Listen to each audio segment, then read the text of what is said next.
when it is in presence of the DNA, you can see that these tiny droplets are formed when these proteins interact with the DNA and form these droplet-like structures. Here, the experimental setup is a bit different, where you have these two optical beads, and in experiments, one can control the length between these beads, so that controlling the amount of DNA which can be present inside the condensates. Next, we also see that these condensates can actually apply force on the DNA such that this and this force is at that level that this DNA actually breaks. So what we understand up until now is that the DNA is present inside the condensate in the compacted form, and there is this force that this condensate applies on these bare DNA parts, or DNA which is out of the condensate. Now, as we know that DNA is inhomogeneous in nature, what it means is that there are these different nucleotides which are arranged on the DNA. And so the key question we ask is that what is the role of the DNA sequence in co-condensation? So we start with a very simple model where we have these green dots which are basically proteins, and this blue thread-like a structure which models the DNA. Now, in a homogeneous case, we have these different regions of the DNA which interact with equal strength to the proteins, whereas in the next model we have these two regions. One is shown in red and the other one is shown in yellow. Now, the red one interacts strongly with the proteins, but the yellow one interacts weakly with the protein. So when we simulate it, we find out that in homogeneous case, the condensate is formed near to one of the ends, right? But in the case of heterogeneous, where the strong interaction is in the middle, they always form right in the middle. So for a comparison to the experiments, this is the recent paper which has been submitted to bioRxiv last Saturday, and what they are doing here is that they are looking at this DPS2 which forms co-condensate in the presence of DNA, and this DPS2 has a specific property that it doesn't differentiate between the different sequence on the DNA, and they found out that these condensates do form at the one of the tethered end, right here or right here.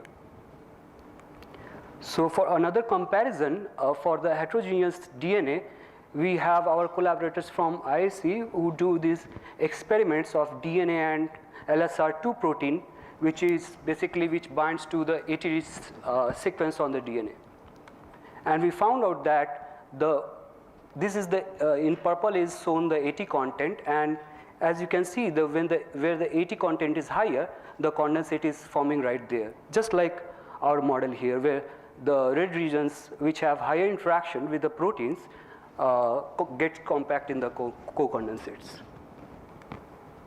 Next, we wanted to know what regulates the force on this bare part of the DNA, or the DNA which is outside the condensate. So to model this, what we did is that we tuned a particular parameter which is basically the end-to-end distance, and by increasing the end-to-end distance, we make sure that the amount of DNA which is inside this condensate gets lesser and lesser as we increase the end-to-end distance.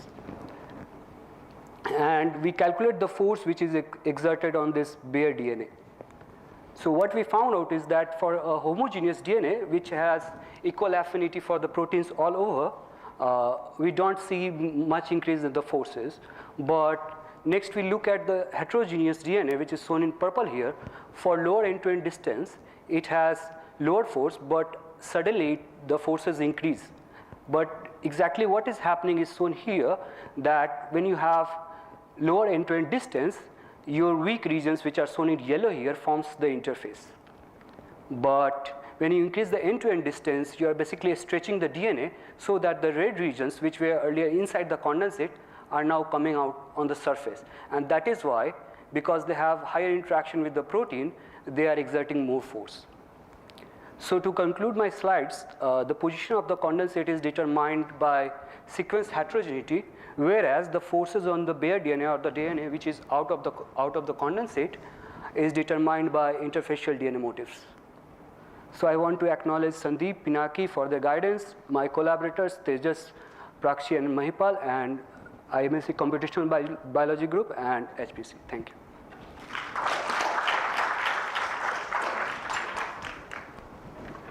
Any question? Do you have a measure of this heterogeneity? I mean, like, can you give a quantitative metric of the heterogeneity and see how that correlates with the amount of condensation? Do you have any such curve? Yeah, so we have done such experiments where we do not consider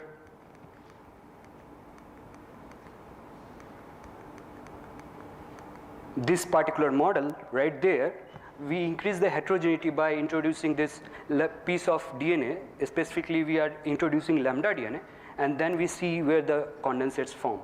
But due to less time, I'm not presenting those slides. So what is your metric there, the heterogeneity metric? So the heterogeneity metric is basically in terms of KBTs that we use in Lennard-Jones potential, the epsilon of Lennard-Jones potential. And what we do is that we look at the AT content in 10 base pairs, and based on the AT content, we decide on the strength, interaction strength.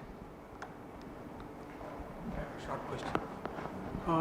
Is there any relation of this condensation with what is there in a chromosome? Yeah. Where you have DNA wound on histones which are hierarchically organized? Yeah, so while we look at the nucleus, there are different levels of organization. For example, DNA can be organized in form of nucleosomes and even higher level of organization, but DNA sometimes are without any proteins like histones, for example.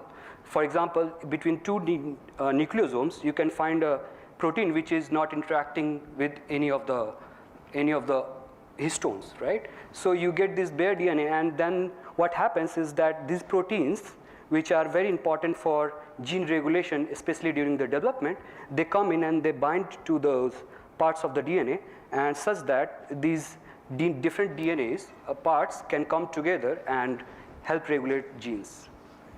Thank you. Thanks.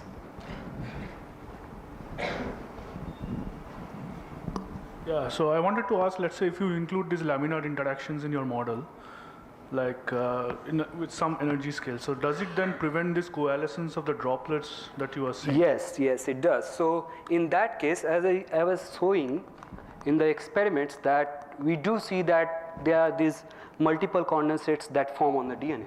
And the basic reason behind formation of these multiple condensates, we think is the DNA sequence. And when we simulate our lambda DNA model, which is not shown here, we do find that there are these multiple droplets that form on the DNA.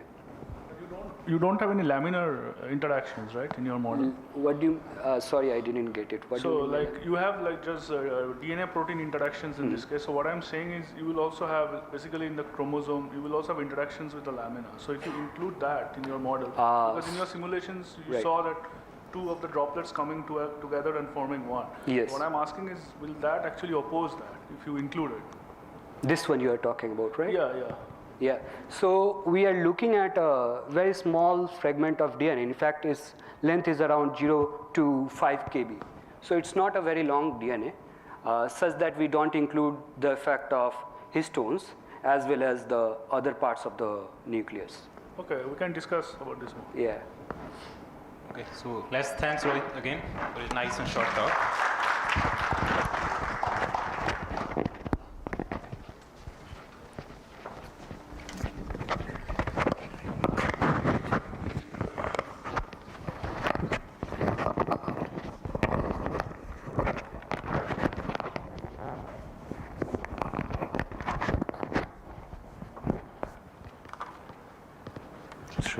Should I hold it? So our Okay. next speaker is Anupam Sarkar, and he'll be talking about a tale of anti-romance, energy and entanglement.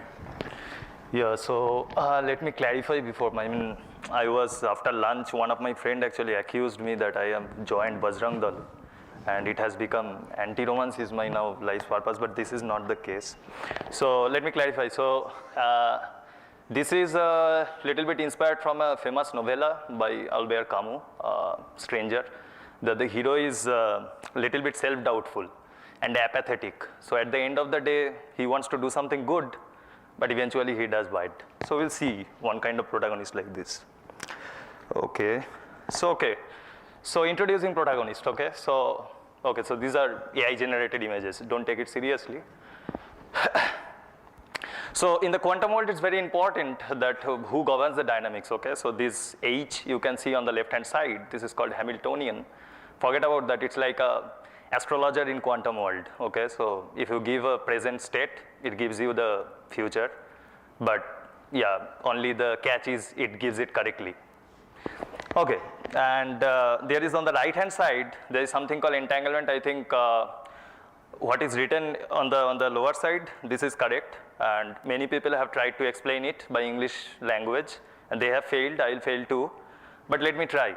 So what is this actually? So this is kind of relation, okay? So this is relation between two objects. And these two objects cannot be described individuality in the sense. So when we talk about our childhood, there are some questions we can answer by saying the answer as my mom or my dad. But when we can say that who helped you grow, then the answer is parents. And the parents is kind of relationship where you cannot describe your mom and dad individually. So I think of entanglement in such a way, okay? So yeah, I know this is a very sloppy metaphor, but let's go with it. Okay, so these are the two main protagonists, and this is actually our anti-hero in the sense the right-hand side is our anti-hero. So okay, so let's introduce the anti-hero. He is taking the central stage. So as a troublemaker, at the very first place, you know there are some companies who is actually trying to build quantum computer, and this anti-hero actually creates error in this, in the sense it makes problematic life for us in the sense. And then it helps also. So as a healer, he works it like, then it helps in error correction in the sense how the John Preskill says that you fight entanglement with entanglement. So yeah, so this is one. Another one is, it's a bit tautological, but still. So it makes classical computer inadequate to solve some quantum problems. You don't have to go to the serious. I'm just trying to emphasize the irony, okay, of this character. And it makes also quantum computer powerful. So it's tautological, but yeah, still get it this. And this is unstable, okay? So if you introduce some form of environment, it gets destroyed very easily, but it kind of brings stability, so-called topological order, but okay, let's forget about that. So what I want to emphasize in this slide is like, our anti-hero is try to do something good, but at the end, he does something bad. Okay, so on the right-hand side, it's a spatial resolution atomic spectroscopy, something called. So you can think of it's like the stock market in electron world. Okay, so electrons. So you know, in stock market we trade money, we trade stocks, and here electrons trade something else like charge, spins. But why should we care? We care because eventually, if they trade, we'll get electricity. Eventually, we'll get magnetism. In the sense, we will get good magnets. And maybe in the distant future, we'll get something like superconductor or maybe, okay, electricity without cost. We don't know, maybe.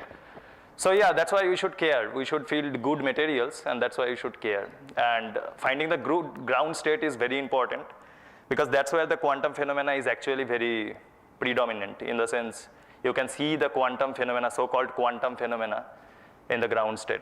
And it seems very hard problem in the sense there are obviously a bunch of eminent classical computer scientists there, so obviously hard, I have to be very cautious when I'm saying hard. So Alexei Kitaev is the first person, just like a Kitaev style, he did not write the paper.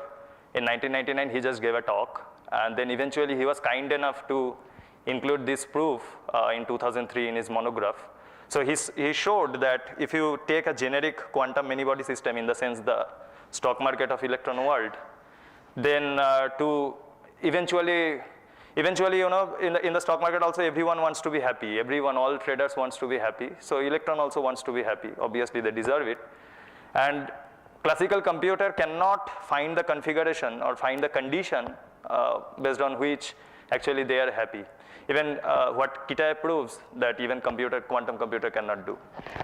Okay, so yeah, so why, okay, so at the end of this slide, I think the message is we should care about electrons, how they are describing the dynamics and everything, and it's very important. Okay. So why is it difficult? Okay, the first question is why is it difficult? The difficult because, as I wrote it down, exponential growth of Hilbert, forget about that. So important part is like if you want to describe, so we have like billions of people. In electron, let's say we talk about only 50 electrons or maybe 100 electrons, the complexity grows very highly, okay? So it grows exponentially. So you can imagine how high this number is. So if you really want to describe a generic state of 100 electrons, then practically you need very vaguely I'm saying that this much amount of bits in your classical computer, and that is impossible. Okay, so then the question is, if it is hard, if Kitaev said that it is hard, then it must be hard. So now the question is why quantum statistical mechanics is so successful, okay? Hard condensed matter so-called is so successful to describe the dynamics of 100 electrons. So in naive term or in a briefly I can say the interactions are local. You don't have to understand that, but you can understand that a little bit from this picture. So here the electrons actually talk with each other locally, in some sense locally in the sense you just talk with your neighbor, you don't talk too far. And if you put this kind of condition, then eventually you get to see a very, so you get to see, yeah. So these are the very nice results. So actually there are a lot of results. I just, these are the reference I find it interesting. So I think, so people ask that, okay, quantum condensed matter is good and they are like, they are very correct to predicting something which is matching with the experimental result. Then people ask why, okay, and the why result is actually this. So there are like techniques in, I have very rudimentary understanding, but these are the techniques in condensed matter. And these are the people who actually showed that, as I have written, that mean field theory is a technique. So this paper actually said that why mean field theory works, okay? Why is it a good approximation to study the stock market of electrons?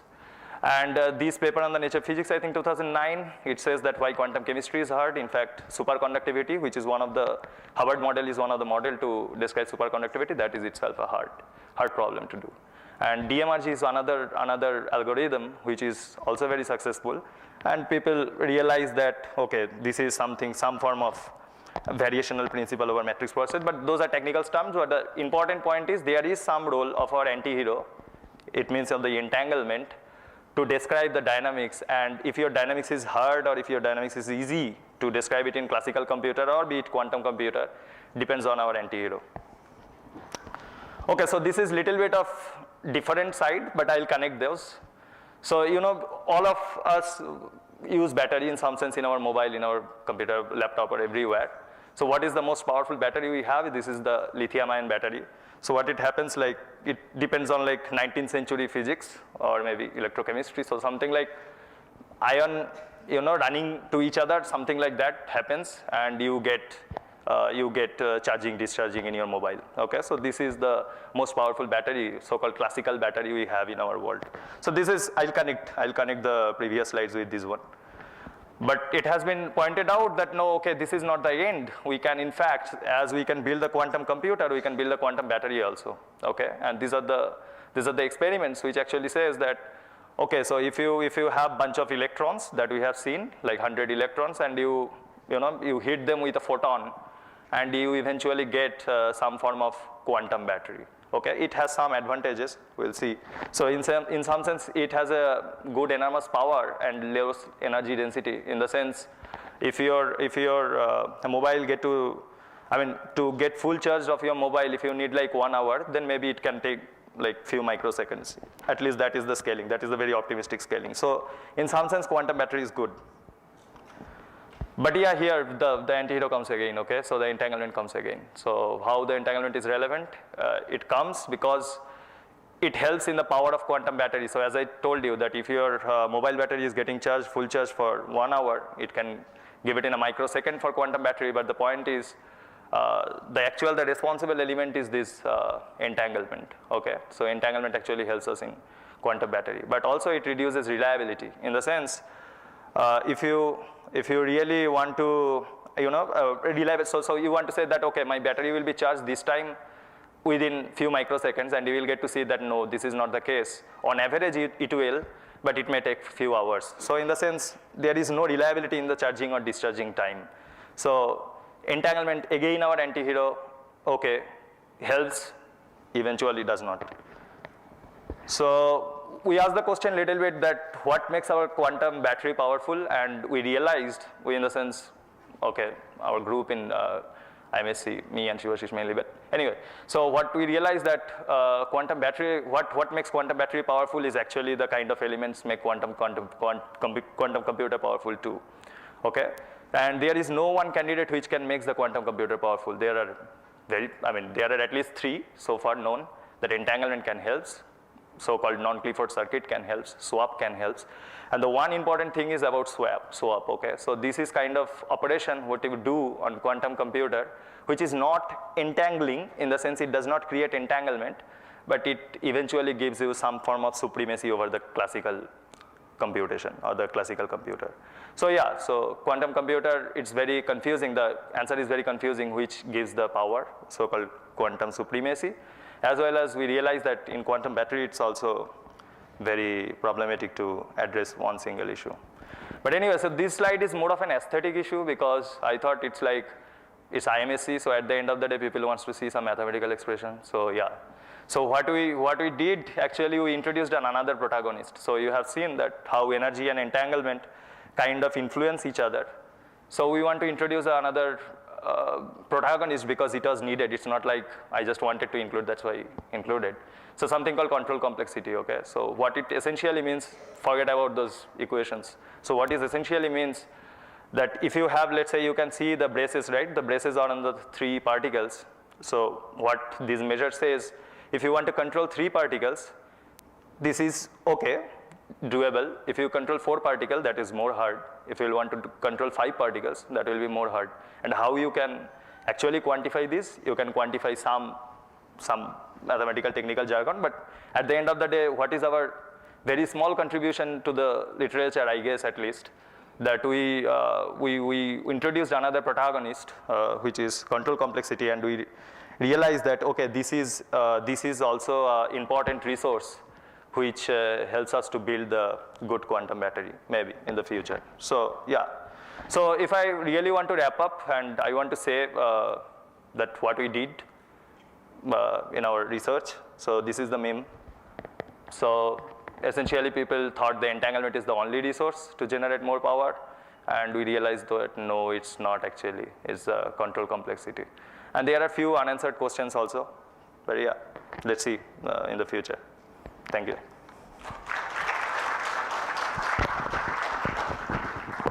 Any questions? Okay, sorry, I should take questions. Yeah, sure. You said entanglement gives stability. Yeah. Can you explain it? Yeah, it's a long-range order. In the sense, it's a result from Bhastrate and I think Hastings also, but later Bhastrate had a PL about that. So if you have a long spin chains and you want to, so let's say you want to prepare the GH state, okay?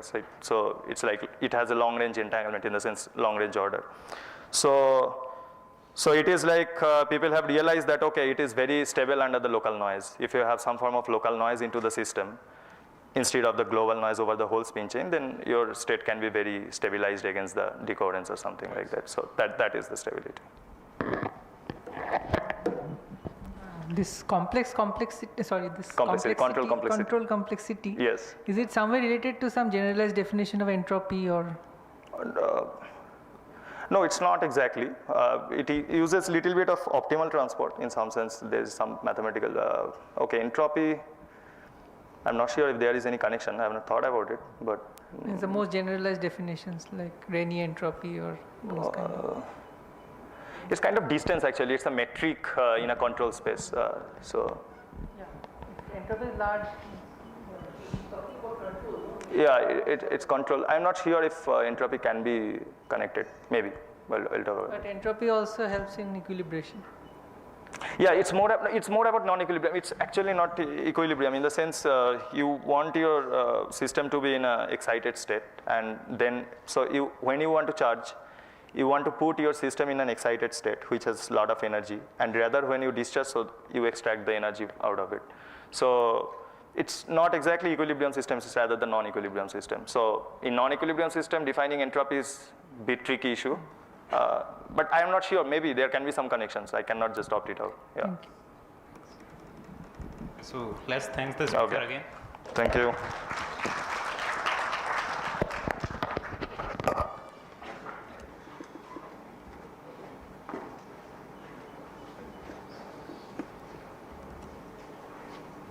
Okay, so our last speaker for this session is Izhar Ashraf, and he will be talking about universal clustering process across languages.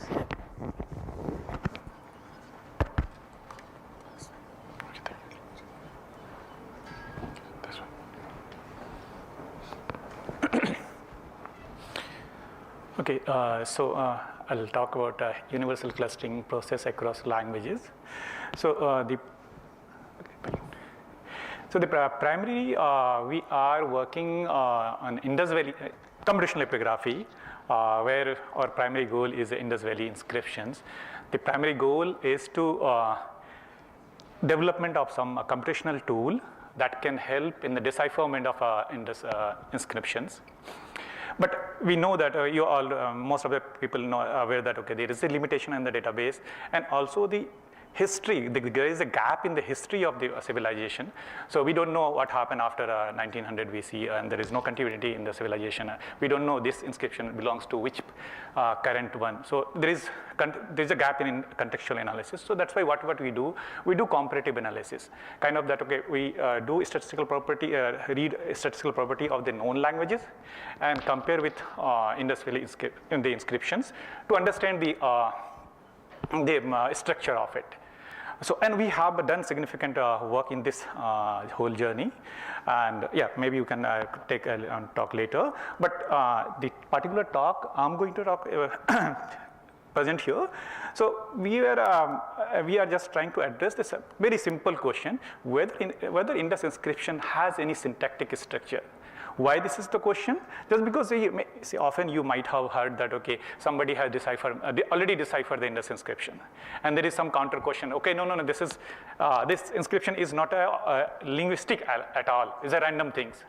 So we thought, being in a mathematical institute, can we prove that whether this inscription has any syntactic structure, without using any linguistic information, without using any context of the language, purely based on statistics. So with this question, we started the whole process. So we did this particular thing just based on the segmentation process. I won't explain this thing just because of interest of time. So the method is very simple. It's a kind of motif based on motif analysis, where we are saying that if a subsequence of the given sequence, if the joint probability of the sequence is higher than its random chance, then we can say that it's a significant subsequence. And based on that, we have done that. I'm just ignoring the whole process, and we finally got this kind of segmentation. So each highlighted part is the segment, which what we can say significant subsequence. The result what our method is producing in terms of what's called the binary tree, the full binary tree. So the unique thing is here, if your given sequence has lot of recurrent structure, so then so your binary tree will come up like a perfect binary tree, and that you can quantify. And if your sequence is completely random, it will come up in this way. It's just full binary tree, but it's not perfect. The quantification you can done here. You can quantification done very easily just by looking at the height of the tree, which is here. If it is perfect binary tree, it will come up as in log of n with base 2. Here is the n minus 1. So what we found that all these empirical sequences, empirical language sequences, is showing the height is somewhere in between in these two extreme end, while the random sequences is here. So in this way, we at least managed to establish that this particular inscription is not at all a random inscription. It is lying somewhere with the empirical sequences. This is one thing what we introduced. But when we deep down in the study further, then we thought, okay, what is these particular segment corresponding to? Then we found that, okay, mostly these are the either root words or some kind of affixes, whether it's a prefix, suffix, infix, you can say that. So these are around 40% are the affixes. Rest are some other sequences, other segments. So the point is, then we went a little further, and then we found that, okay, what is the simple question we said, what is the simple distribution of those segments? Then we found that, okay, it showing a special case, is a power law with exponent of 1, which is Zipf's law. Okay, so, and we know that in linguistic, Zipf's law has a specific meaning, well, it is just in a rank order things. But don't focus on the what's called statistics of it. It's not, it's a closely related, because significance is not that great, but it's closely related, which at least can tell you one thing, that it's saying that the small set of your segment is playing a lot of role, is playing plays significant role in the word construction, while rest of the segment are less in use, rarely in use. So, and then when we went further, so then we went further to just know that, okay, what kind of, what are the required number of segment we need to construct a word. So what we found is a completely unique thing, that irrespective of the language you're talking, a writing system you're talking about, the average number of segment you required is on an average 3. You can see the distribution. It is irrespective, though the variation of number of primary segment, primary grapheme it uses in different languages is very high. So this is what we found very unique property, is a kind of, we already checked in around 25 languages, and this is a universal property we found, but still we don't know what are, why this kind of things are appearing. That is still an open question. So, so the point is, so at least based on this study, we established at least one thing, that our method is introduced a segmentation method, which is managed to identify the recurrent segment of a linguistic sequences, which provide a specific approach to study the sequence, which is a structure approach. And the second thing is that, okay, due to closeness of the Zipf's law, it indicates that a systematic uses of those patterns, those segment in the language construction. And this third one, what I said, that the consistency in the universal pattern, what we have found, that to construct any word, you need on an average 3 segment per word. So again, I'm saying that, okay, why this universal property, we don't know. Maybe is it because of some cognitive constraint plays a role here, which is saying that, okay, the cognitive that universal cognitive constraint reflecting the inherent human preference, which leads to these kind of numbers, or phonotactic, or whether phonotactic constraint, whether we're saying that the arrangement of the sound, because we know that XY is not very common, but YX is not common. So whether this kind of sound arrangement plays some kind of a role to restrict some boundaries. Or even there is a possibility whether the acoustic limitation, whether the anatomical position, the condition of our vocal cord, which may lead this kind of limited numbers. So these are anyway still the question. So yeah, this kind of work we do. Thank you.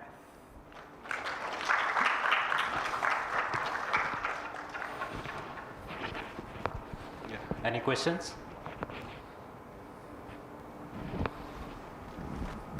I remember an early study about DNA sequence, Yep.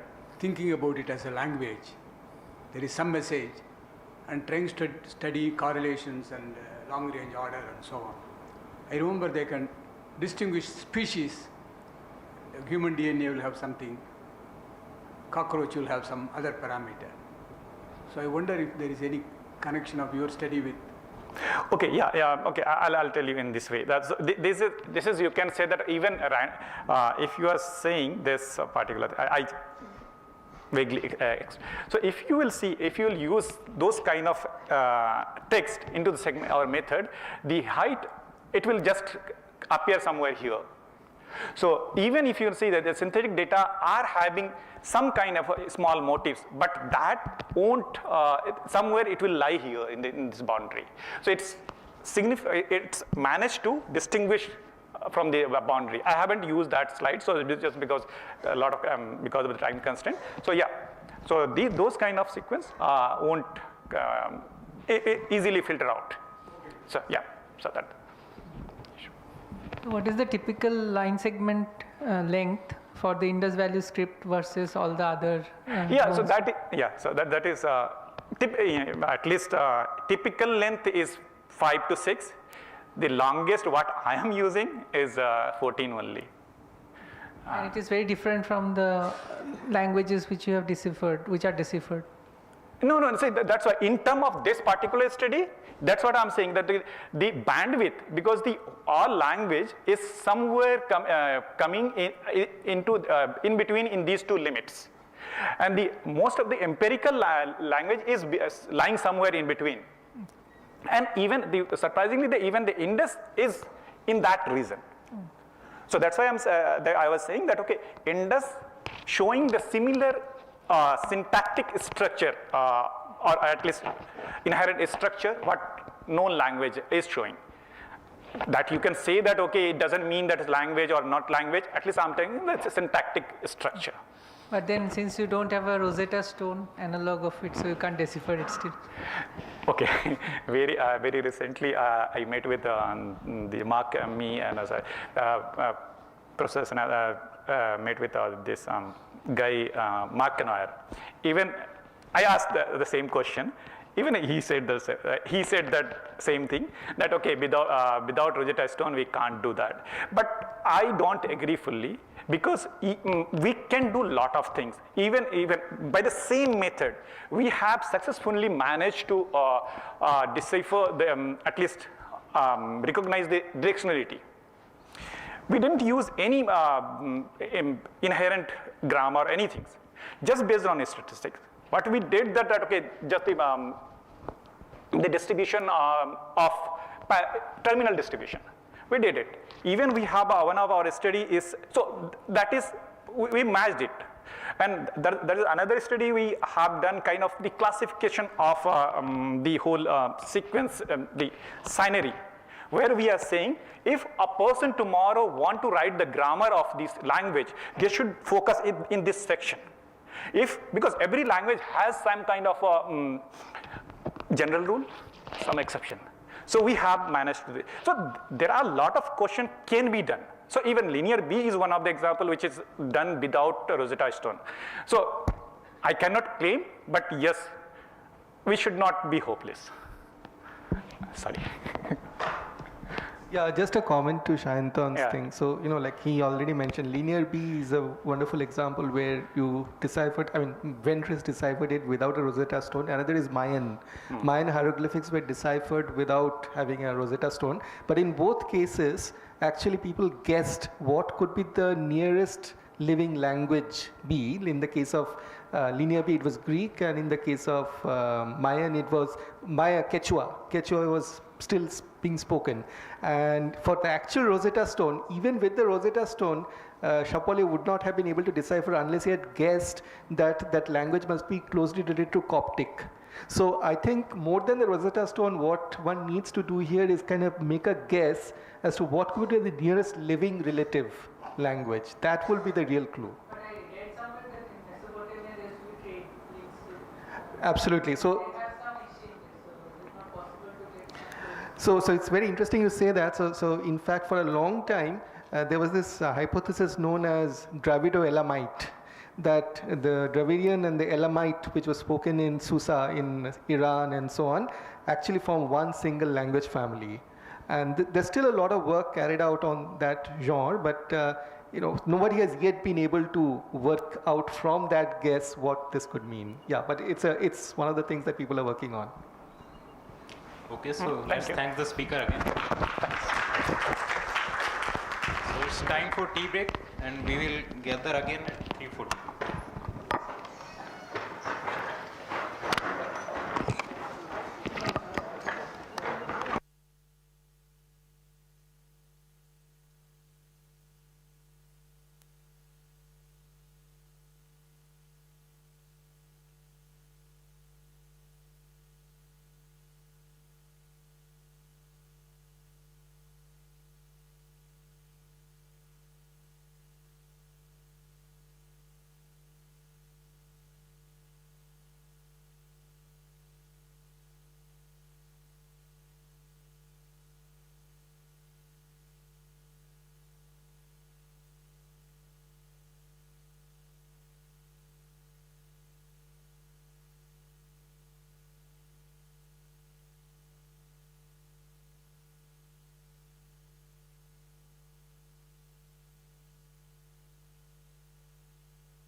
Pointer.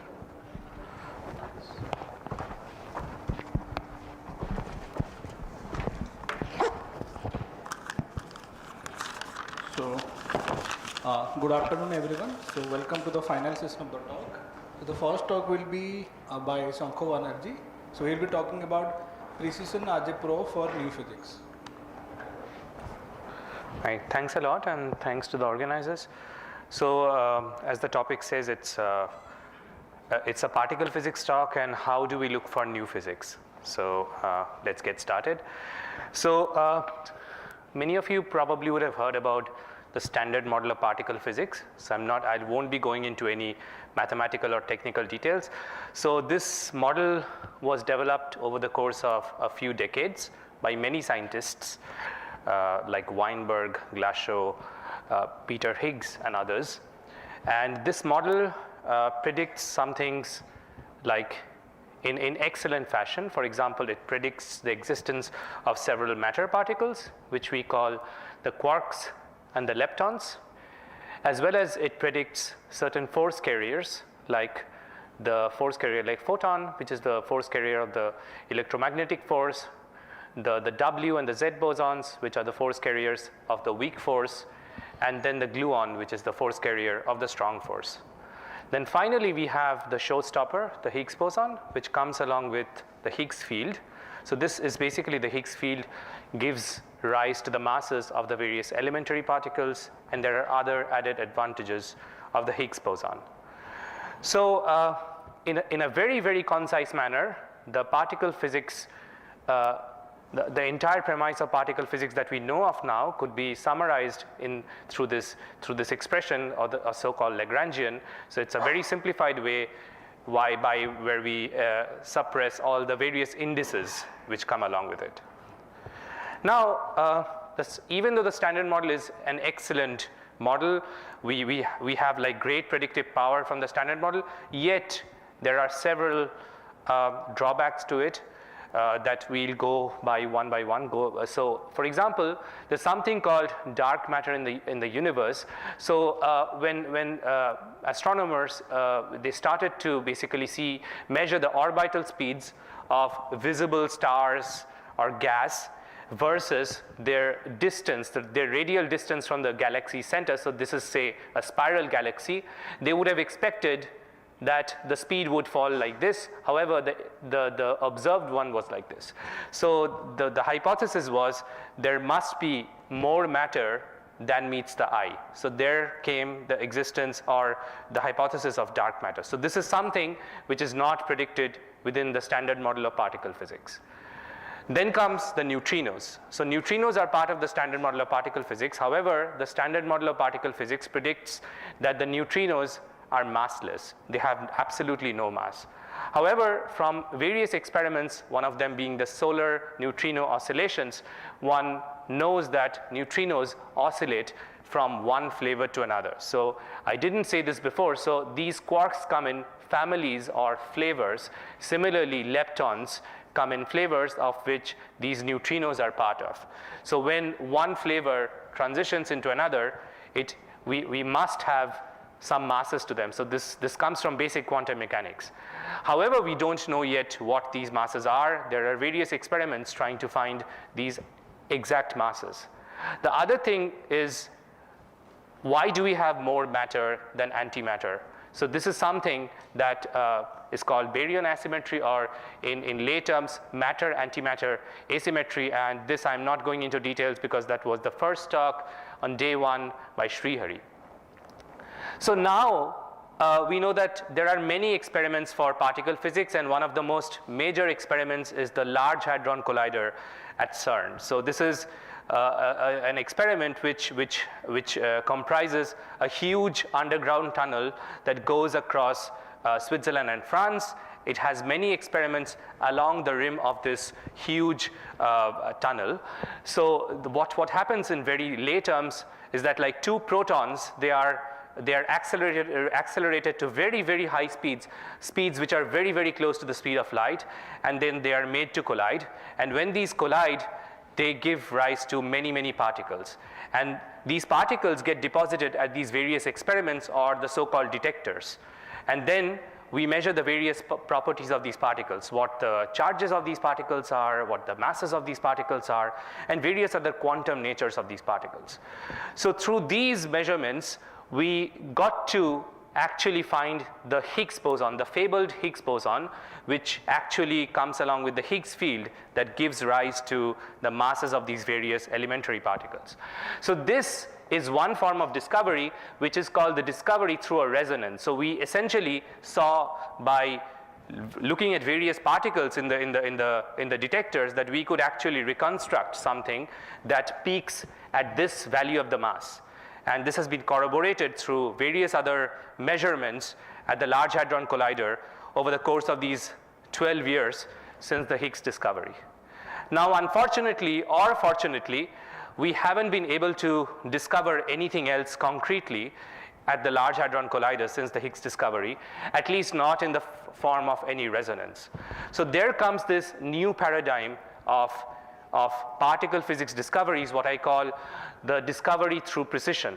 So what it means is that we now, every single collider or every single particle physics experiment has a threshold of what amount of energy it could achieve. So a particle could actually lie beyond it, or a particle could actually be that it interacts very feebly with the particles that we know, and that's why we are not able to see it. So there could be many reasons why we are unable to see something that probably exists, a new physics. So we have already seen that there are reasons to believe that there is something more than the standard model. However, we do not yet know what exactly the candidate that would be. So these could actually stem through different things. So for example, so these are called distributions or kinematic distributions. So there would be many, many kinematic distributions, like one could measure something called the momentum of a particle, the energy of a particle, the mass of a particle, or many such kinematic distributions.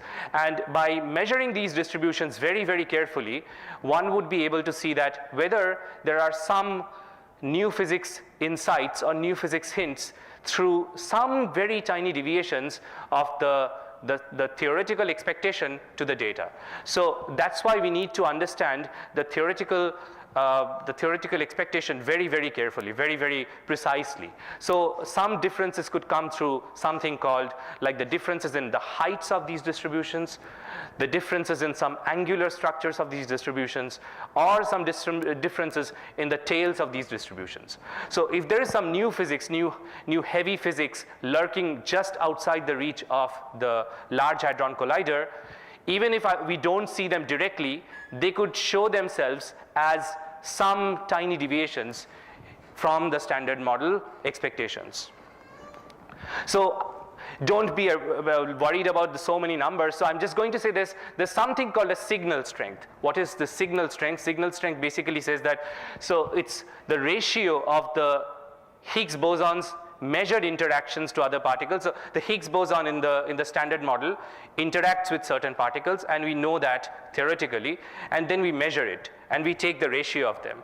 So if the standard model was the true theory, if the standard model was the true theory, then this expectation would exactly be 1. So everything would lie along this vertical axis 1. However, we see that there are certain amount of deviations present.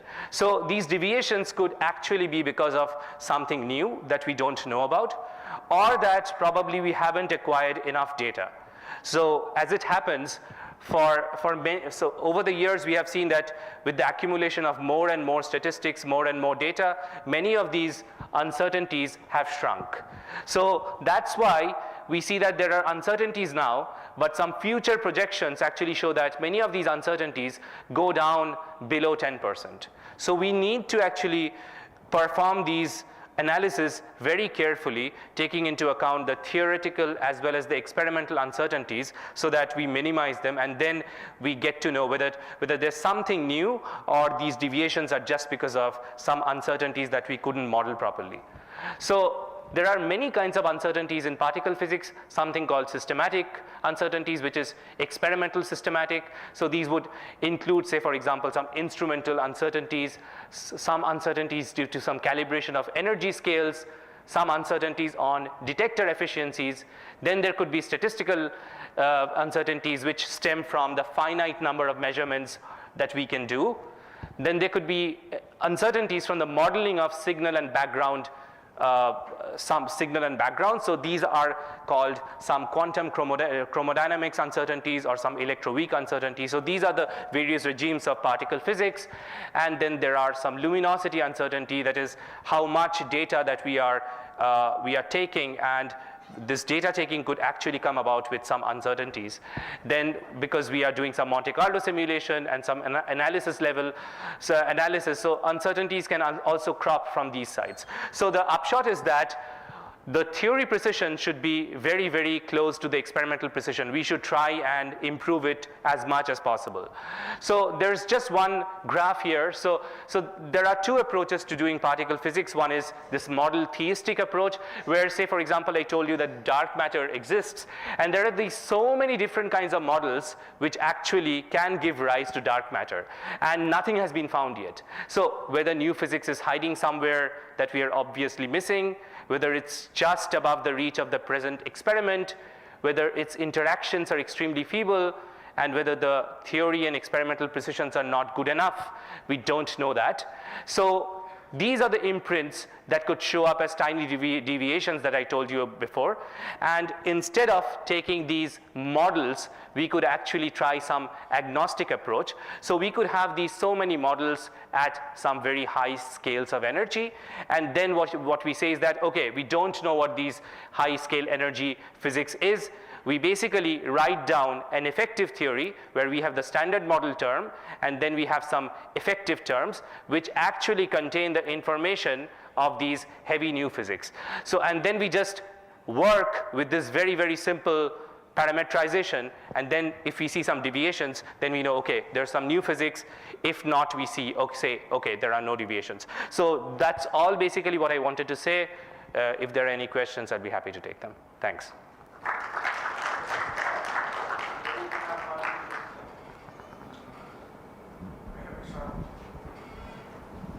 I mean, is there any way of doing precision physics with cosmic rays? Because there's a range of energies. Yeah. So the way you do with LHC experiments, can you do with cosmic rays? For sure. So I'm not an expert in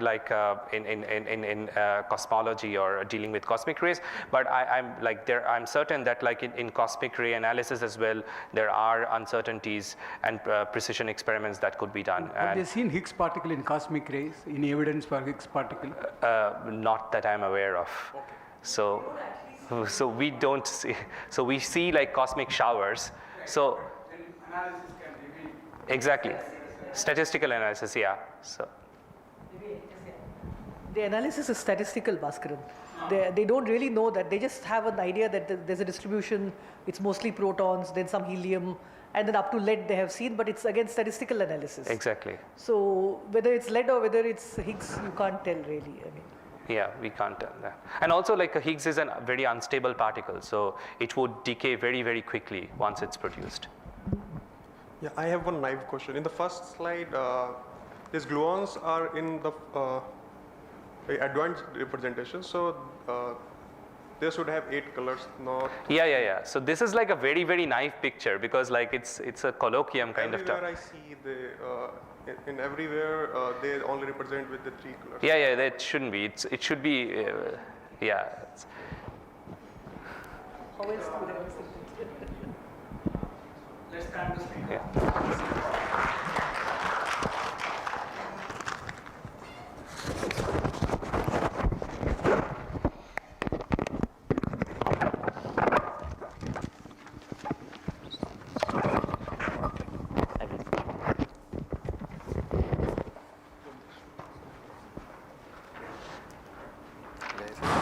So the next talk of this session will be by Satish Kumar, and he will be talking about core and quotient.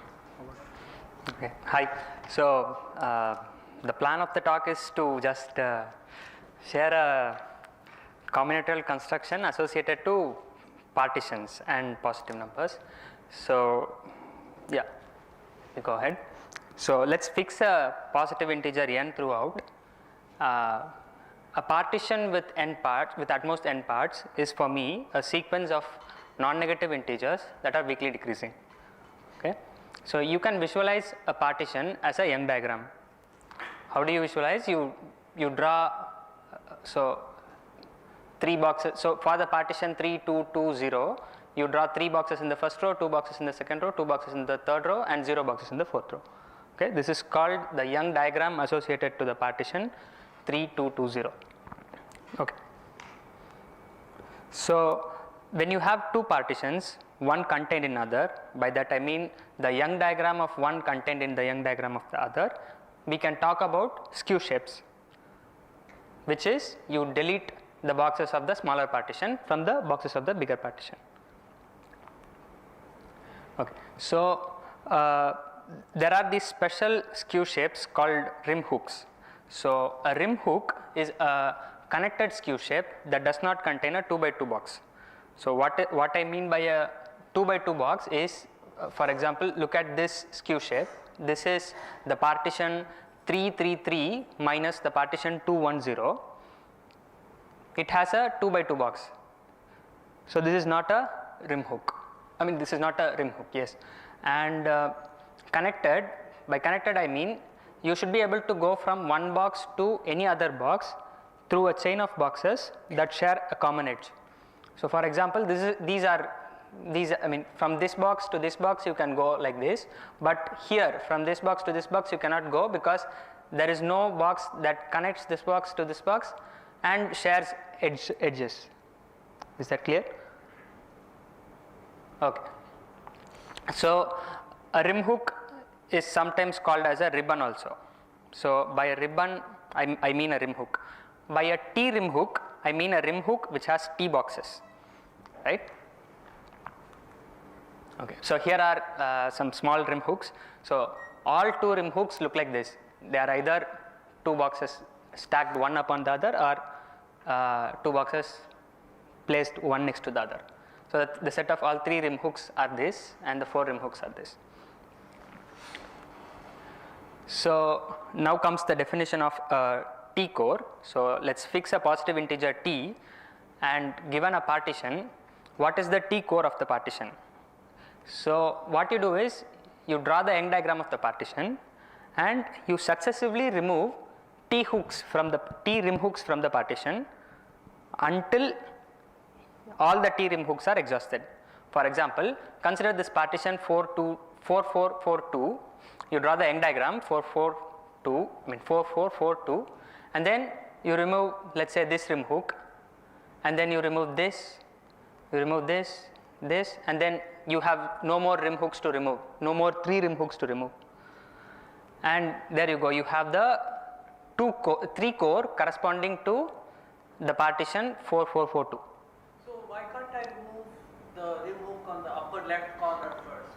Exactly. So you can No, on the corner top left. Ha, right, yeah. Good point. So while you remove a rim hook, you cannot remove it arbitrarily. You have to, after you remove it, it should still continue to be a partition. It should be a Young diagram corresponding to a partition, right? So yeah, so for example, you cannot remove these 3 because then what figure you will have will not be a Young diagram of a partition, right? There will be a gap here and there will be 2 boxes here. That is not allowed. Yeah, but you know, the next question that comes here is you can remove rim hooks in different orders.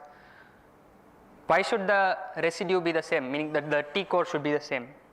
That is something very strange. I'll try to answer that question. So for example, in this for this partition, you can remove, so all these vertical shapes are 3 rim hooks. Now you can remove these one by one, and then you again remain with the same residue, the same partition after removing. But why are they same? So for that we introduce there is something called a beta set associated to a partition. Okay, so the beta set is basically what you do is were given a weakly decreasing sequence, you can construct a strictly decreasing sequence out of it just by adding the staircase partition of n corresponding to it. So what is the staircase partition? The staircase partition is the partition n minus 1, n minus 2, n minus 3 dot dot dot up to 0. So this is indeed a bijection between the set of all weakly decreasing partitions and strictly decreasing sequence of positive integers, non-negative integers. Yeah, once you take the, once you write out the beta set of the partition, you plot the beta set in what is called a T abacus. So these T abacus is, it consists of T many strands where there are beads, and the beads are numbered like this 0, 1, 2, 3, 4, 5 like that, and then you just put a bead for every number in the beta set. For example, for the partition 4, 4, 4, 2, the beta set is 7, 5, the beta set is 7, 6, 5, 2, right? 4 plus 3, 7, 4 plus 2, 6, 4 plus 1, 5, 2 plus 0, 2, and you record it here. So 7 is this, 7, 6, 5, 2. So what is the point of constructing the T abacus? So the removal of T rim hooks has a straightforward interpretation here. So when you remove a T rim hook, it corresponds to moving a bead one step up in the abacus. So look at this bead here. This abacus was for the partition 4, 4, 4, 2. So if you remove this rim hook, you will have the partition 4, 3, 2, 2, and the three abacus corresponding to this partition differs from the previous one by just this bead. This bead moved one step up. So all possible ways of removing rim hooks from a partition, T rim hooks from a partition, is all possible ways of moving beads up in the T abacus. So in any way you move up, you are going to end up in the same state, and that no, that is, you are free to move any bead.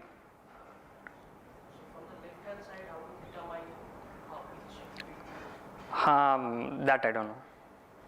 Yeah. Right. So a closely related construction is what is called the T quotient of a partition.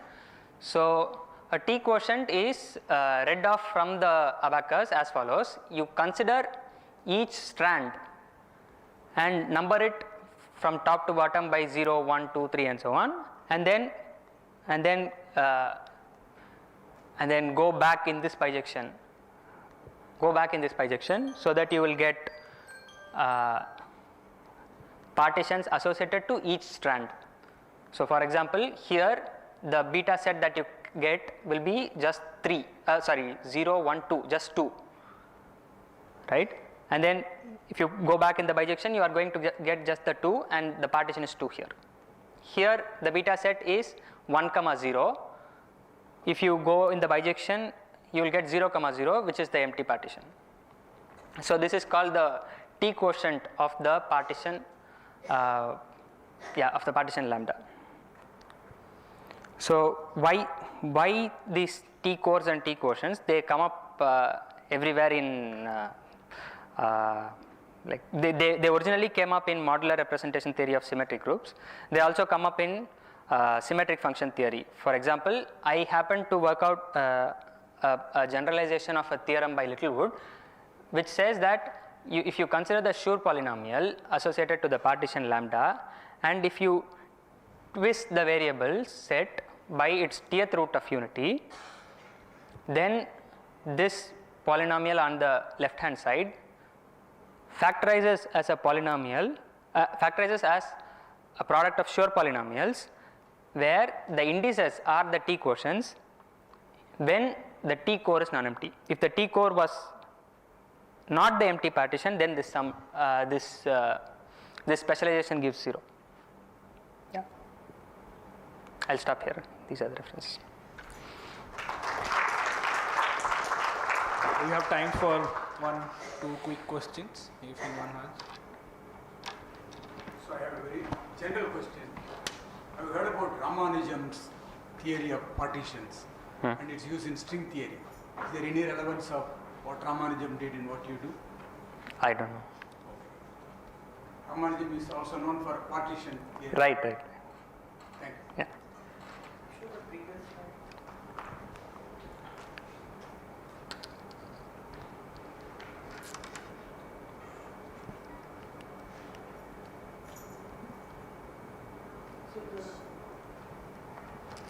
So the left hand side is a priori a polynomial in x to the 1 by t. Right.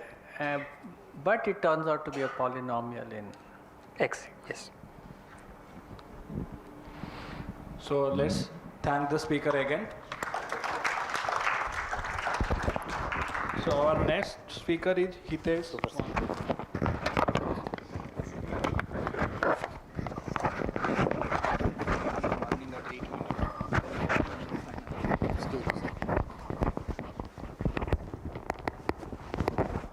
So he will be talking about constructing co-spectra.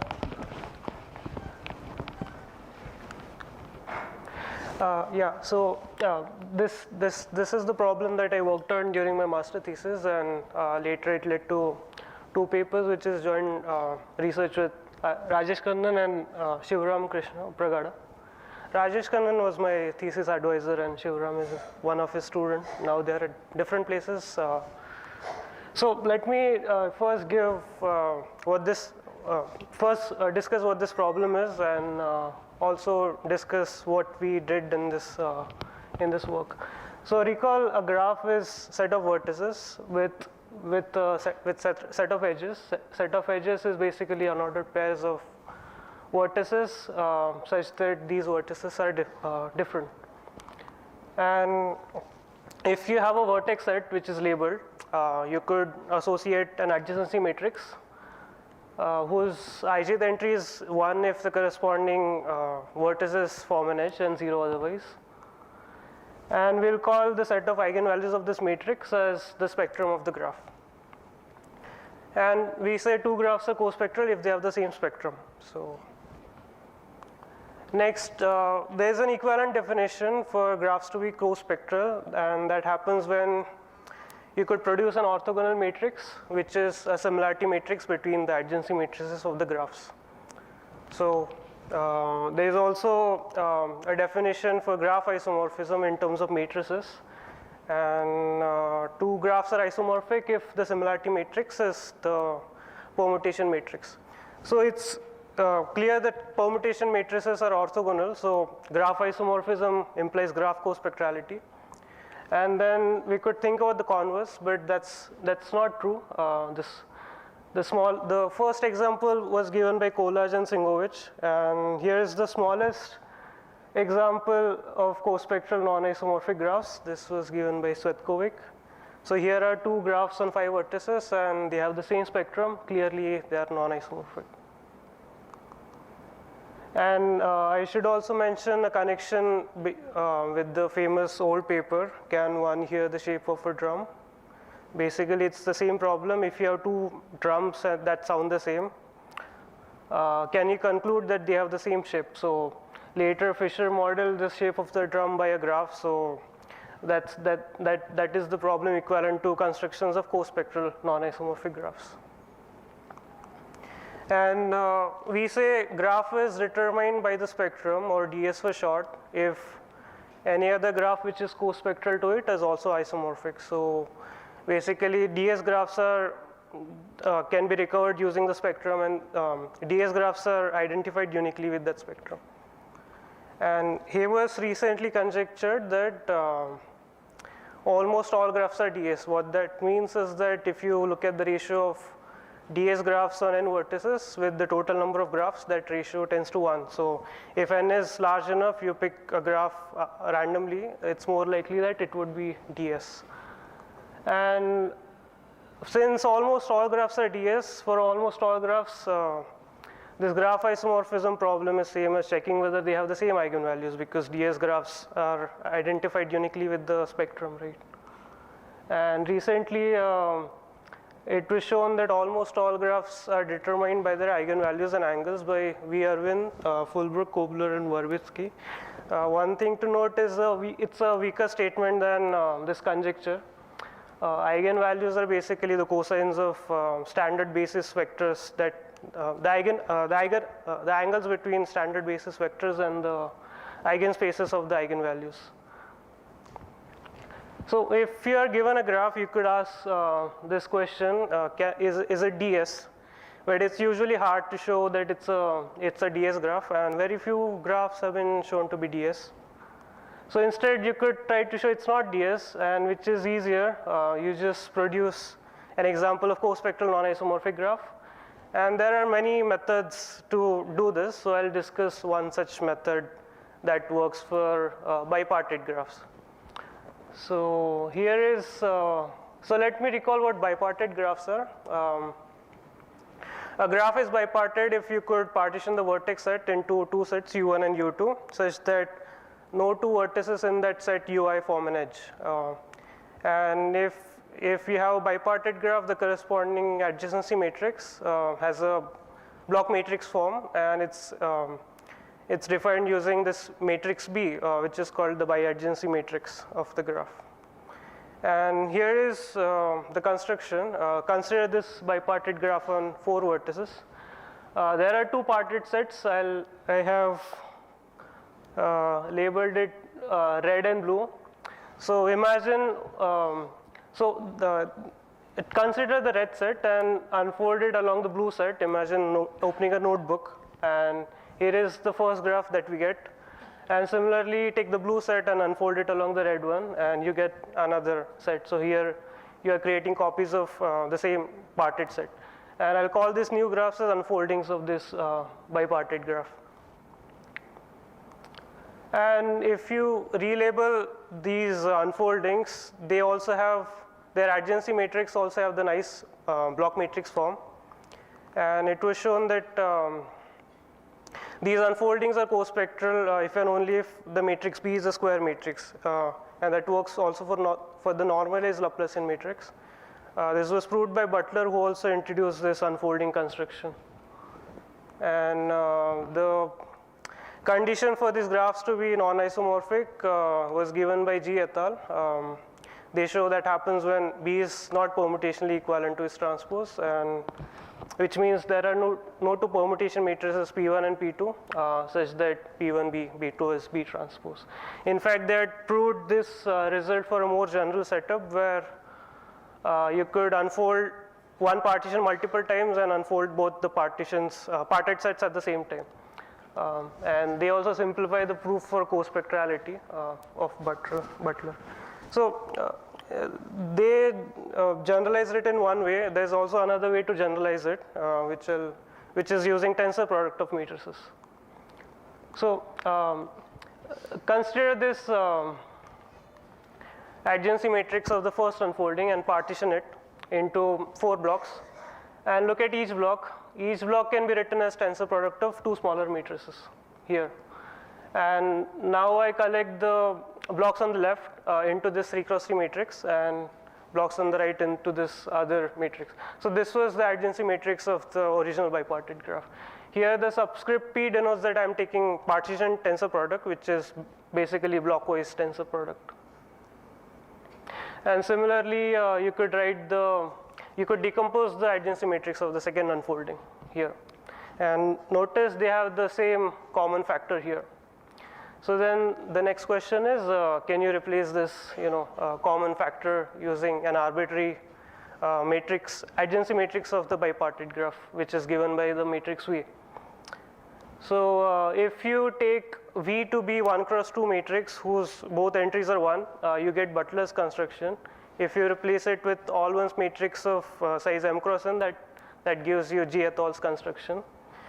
And for the answer for the arbitrary matrix is what I'd worked on, and that led to this paper in discrete math. We give co-spectral for the unfoldings to be co-spectral and non-isomorphic.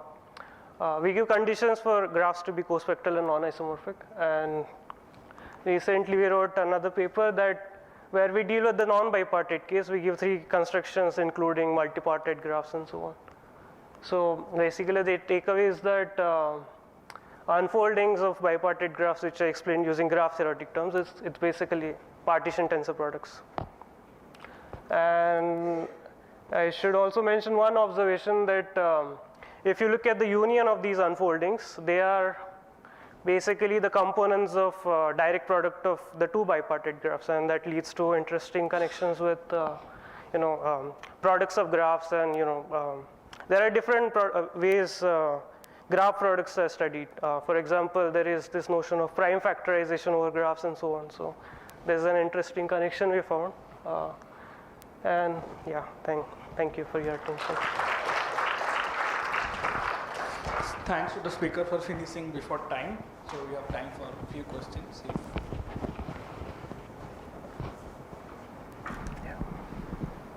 When you write this graph and its connection as a matrix, so it depends on the rules that you put in, that the matrix can be very complicated. Then how do you show that it is always diagonalizable?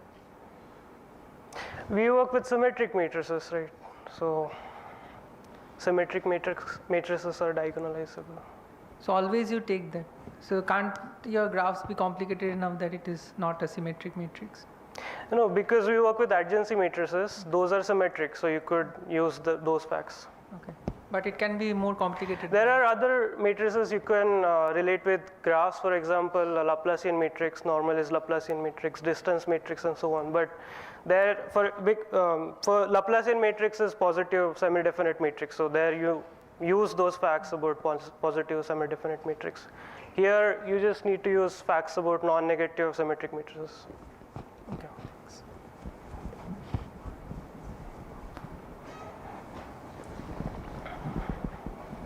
Is there any notion of describing isomorphism for directed graphs by looking at associated spectrum? Because those would be non-symmetric matrices in particular. Yeah, but that's not what I'd looked on, but maybe you could. Okay. Is there anything like this in the literature? I do not know. In literature, I didn't. You also don't. I didn't come across directed graph case. Okay. You talk about adjacent matrix and eigenvalues. Yeah. Do you worry about eigenvectors?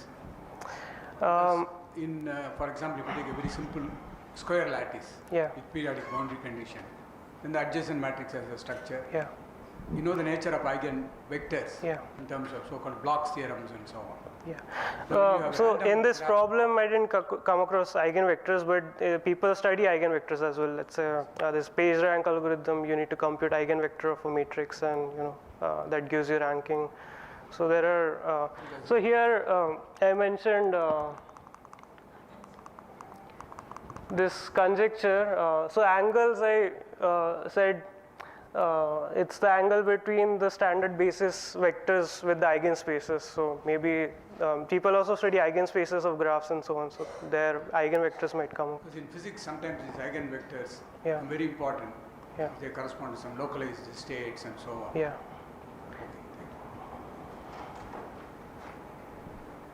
Just to add, these eigenvectors will construct this unitary transformation also. For example, in the so-called Anderson model, just with adjacency matrix, a group of eigenvectors which are spatially localized, beyond some eigenvalue they are extended. So there is a short transition when the n becomes larger. Yeah. So let's thank the speaker again.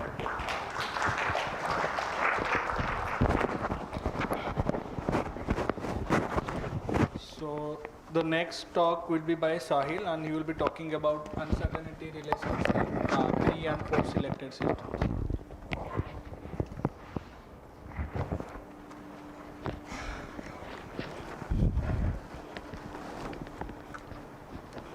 Which is the pointer? This is the pointer? Okay.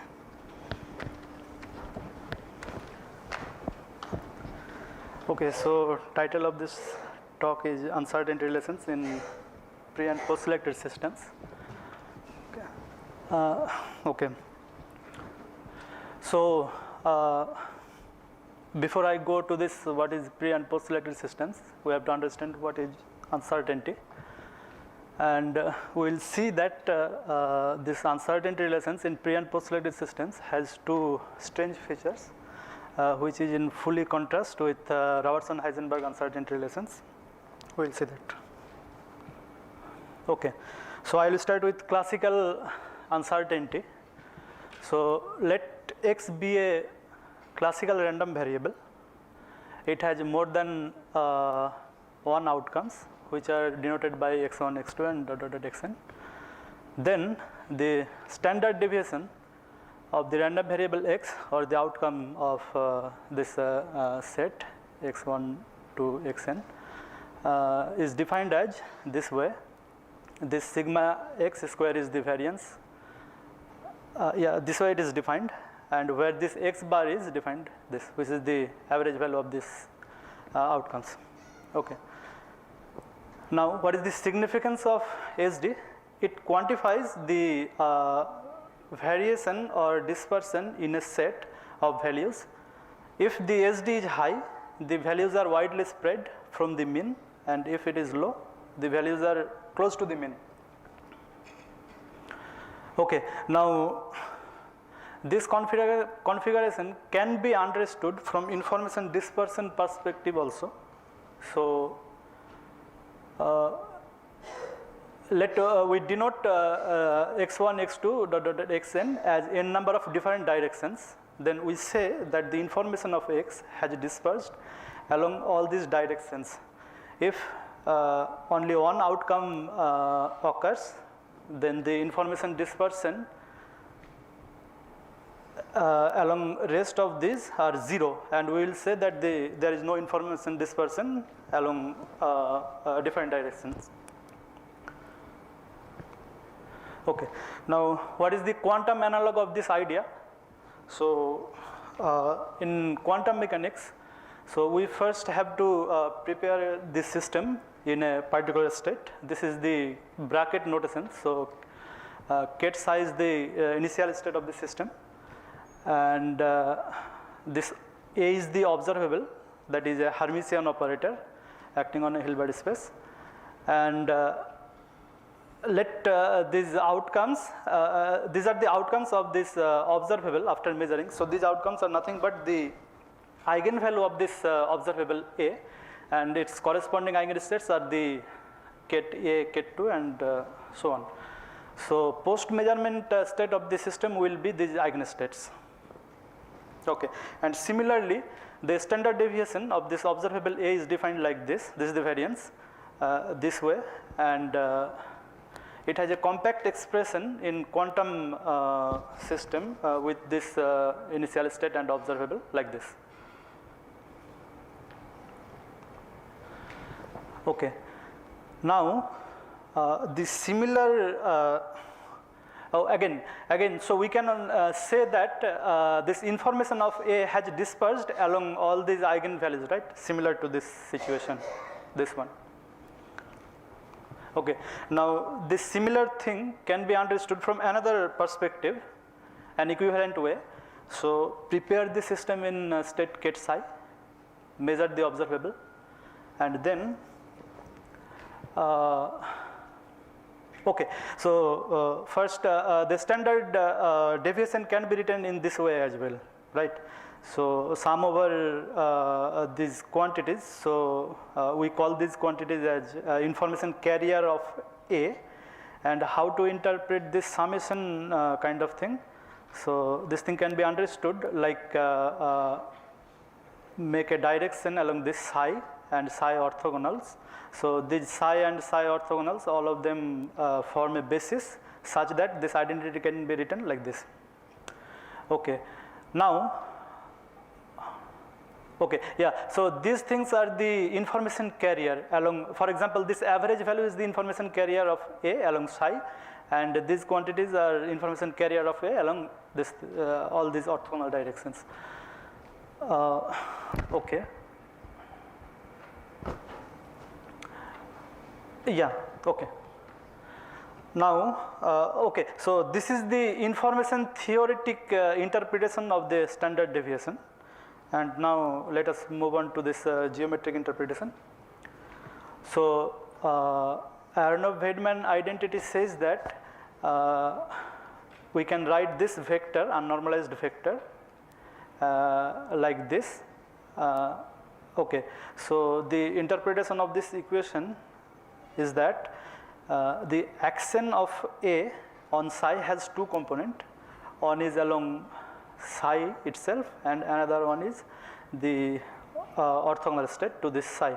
Now this orthogonal state is unique, it is not arbitrary. To have a visualization of this equation in 2D, so let this vector is represented by A psi, and this is the psi vector, then this should be this orthogonal to this psi. This one is the orthogonal, psi perpendicular. Okay. Okay, so interpretation is that the action of A on psi actually disturb the state psi by this much amount. By calculating this much amount, it will say that how much your initial state has disturbed due to the action of A. Okay, and this is the average value of A. Okay. Now now let us actually take different configuration by replacing psi by phi. So here the preparation remains same, psi, measure the observable, and then instead of here you had earlier psi, now we want to replace it by phi, a different state, and it's all those orthogonal states such that these states form a basis, orthonormal basis, and the identity is written like this. Okay. Now in this case also, of course, we will take all the information carrier, this one. If you remember earlier, instead of psi it was phi, right? Instead of phi I perpendicular it was psi I perpendicular. So of course we will take the sum over all these information carriers, and again we will say that in this configuration the information of A has dispersed along this phi 1 perpendicular and so on. So we will take as a information dispersion measure like the sum over all these perpendicular direction, summation of this all this information carrier along all this perpendicular direction to this phi. Okay.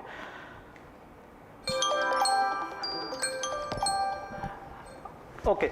Now this similar thing can be this thing can be replaced by weak values, because weak values exist in quantum system, and okay, the similar thing can be understood like this. So we can replace that thing by this weak values. Weak values is defined like this. Okay. Now the question is, this is an arbitrary replacement of this psi to phi, right? So is there any physical connection to this thing? So I would say that yes. Now what is this weak values? What are these? So we'll actually it exists in experiment, so we can okay. So how to get it? So first prepare this system and an ancilla, and evolve both of them under unitary. Here the operator of interest is here, and take this interaction coefficient Gt to be much less than 1, and then project the system along this phi. So and your ancilla will immediately collapse to this state, and approximately, because we are taking this Gt to be much less than 1, and this quantity is the weak value, it exists here. Now how to get this weak value? So it can be shown that if you calculate the x and p position and momentum variable of the ancilla, then we will get the real part of the weak value and the imaginary part of the weak value. That's how you get the full information of your weak values, right? Okay. Now this this configuration actually had some meaning, right, in terms of weak values. Okay. Now the weak value, So this is our pre-selection and this is our post-selection. So that was the first title of our talk, the pre and post-selected system. Okay. Yes. So this is the compact form of uncertainty of an observable in pre and post-selected system. So this is our main result of our work. So this is our quantity of interest. And if you replace this phi by psi, you will get back to this original standard deviation in standard quantum system. Okay. Now so this was the information theoretic interpretation or information dispersion interpretation. Now the geometric interpretation is this, that the action of A on psi has two components. One is this and another one on the quantity of interest, the standard deviation in PPS system. Okay. Now a parallel comparison is that standard deviation has a standard system has a standard deviation expression like this, and PPS system has this. Okay, the carrier are this, and in PPS system the carrier are this. Okay, and geometric interpretation is something like this. Okay. Now, in standard system, the uncertainty relation is represented by this inequality, which says that standard deviation in a standard quantum system is restricted. Actually, their standard deviations are restricted by this much amount. That means you cannot, the product cannot go beyond this quantity, and this right hand side highly depend on this non-commutativity. Actually, non-commutativity is very important for standard systems, and its tighter version can be shown to be this. Yeah, and we have shown that uncertainty relations in standard. Oh, sorry, it should be PPS system actually. Yeah, so in PPS system, the uncertainty relation is this one. So this is also our main result. So as you can see that the same commutator term is there, but there is an extra term. So this is of course due to this post-selecting the system, and analog to this uncertainty, tighter uncertainty, this one is this. And what is this WAB? WAB is nothing but this one. So again, if you put this phi to psi, then this WAB will be nothing but the product of the average values of A and B, and this imaginary part will be 0, and we will get back to this standard uncertainty relation.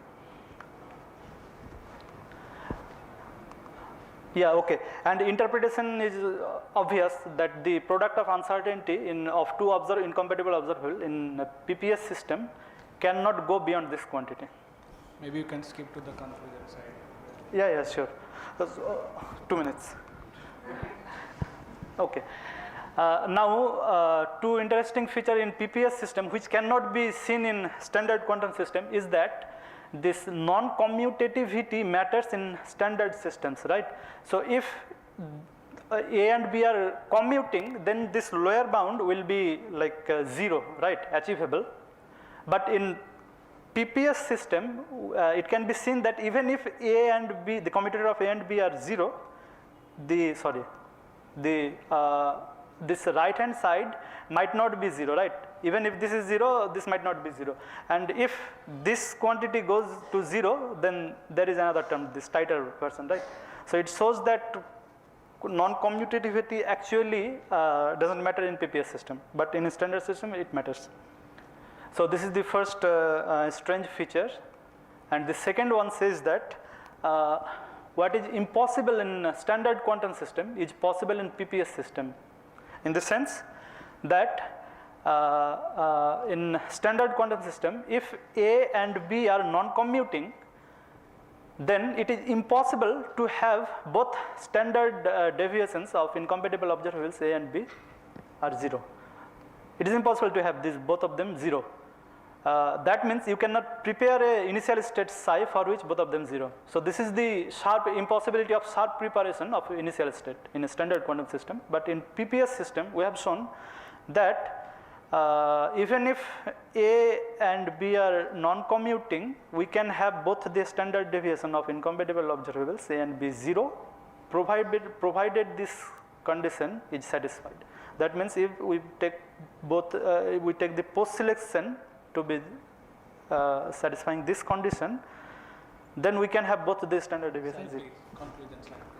Yeah. So this is the comparison. You can see. Yeah. Thank you. Okay, let's thanks. So we don't have time for questions. So the next talk will be given by Ravi Saiba. He will be talking about nucleosome reassembly during transcription.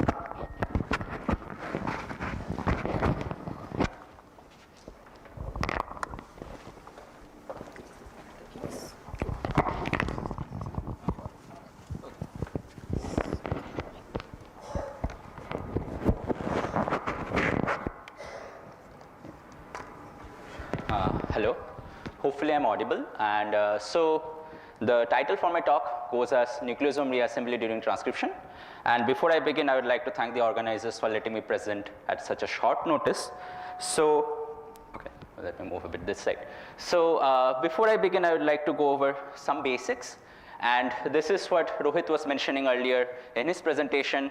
The length of the human DNA is in the order of 10 to the power 9 base pairs. If you arrange the DNA in single strands, it's near about in the order of 2 meters, whereas the size of the nucleus in microns. So DNA has to be compacted to near about 10 to the power 6 fold.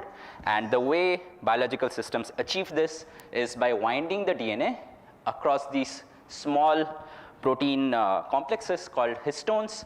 And these histones are then organized in higher order superstructures, which again arrange themselves into higher order superstructures and its superstructures all the way down till you get chromosomes.